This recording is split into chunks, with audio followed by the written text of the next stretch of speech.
और अब एक ऐसी खबर आपको दिखाएंगे जिसके बाद आप भी सोचने को मजबूर हो जाएंगे कि आखिर कैसे समाज में जी रहे हम, आखिर रिश्तों का ताना बाना क्यों उलझता जा रहा है। सिमडेगा में पिता का साया उठते ही 6 बच्चों को छोड़कर उसकी मां भाग गई, जिसके बाद बच्चे दाने दाने की मोहताज हो गए और लोग उन्हें तानों से परेशान करते हैं। एक रिपोर्ट आपको दिखाते हैं आखिर किस स्थिति में बिना मां बाप के ये बच्चे जिंदा रह रहे हैं।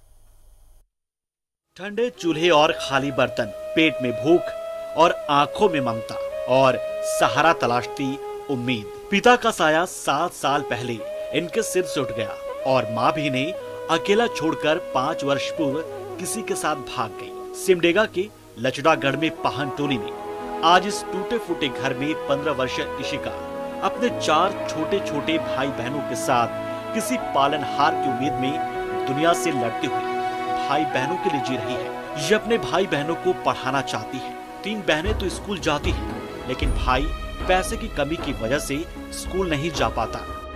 बस भाई बहन लोग पढ़ने चाहता है, लेकिन वो लोग पढ़ाने नहीं सक रहे। दूसरों को देख के स्कूल जाने खोजता है, लेकिन मुश्किल से यहाँ सरकारी स्कूल में भी जा रही है। 3 जन बच्ची लोग, बस एक मेरा भाई है, वो नहीं जाने सक रहा है, पैसा के चलते नहीं जाने सक रहा है। किस्मत ने पिता का साया छीना, माँ भी बेसहारा छोड़ गई। किस्मत का खेल यहीं खत्म नहीं होता। दाने दाने के लिए भी आज दूसरों के भरोसे हैं। आस पड़ोस वाले कुछ देते हैं तो ये खाना खा लेते हैं, नहीं तो भूखे ही सो जाते हैं। कोई इंसान जी रहा है ना, खा पी रहा है अच्छा से, या फिर पढ़ रहा है स्कूल में, वैसे हम लोग भी चाहते हैं, लेकिन वैसे हो नहीं पा रहा है। तो ये तो नहीं ना बोलेगा इंसान लोग कि हाँ चलो कम से कम क्या है कि सुनने को मिलता है। रास्ता में भी जाने से इंसान लोग बोलता है क्या इसका पापा नहीं है, इसकी मम्मी नहीं है। तो इतने पर भी बदकिस्मती ने इनका पीछा नहीं छोड़ा। किसी तरह अपने भाई बहनों को पालने वाली 15 वर्षीय का इशिका को गांव वालों के तानों और गंदी बातों का बाढ़ भी सहना पड़ता है। ये और बच्चों के जैसा जीना चाहते हैं, पढ़ना चाहते हैं, लेकिन जालिम जमाना इन्हें दर्द देते रहता है।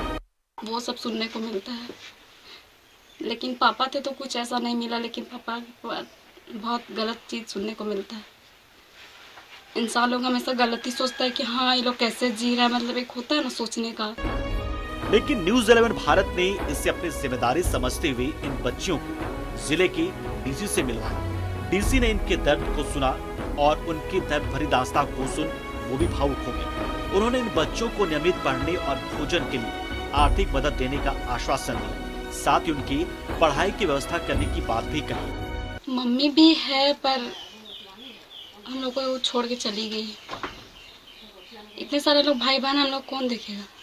जिंदगी के आस में दुख का समंदर झेलते इन बच्चों को अब जीने का एक सहारा तो मिल गया है, लेकिन ये तो एक बानगी है। ऐसे ही ना जाने कितने मासूम किस्मत से लड़ते हुए दुनिया के ताने झेल रहे हैं। हमारा आग्रह है कि ऐसे बच्चों की आप मदद ना करते हैं तो ना सही, कम से कम हमें इसकी सूचना दे दें और इन्हें ताने न मारे। ममता से वंचित इन बच्चों को ममता और स्नेह दें। न्यूज़ 11 भारत के लिए सिमडेगा से आशीष की रिपोर्ट।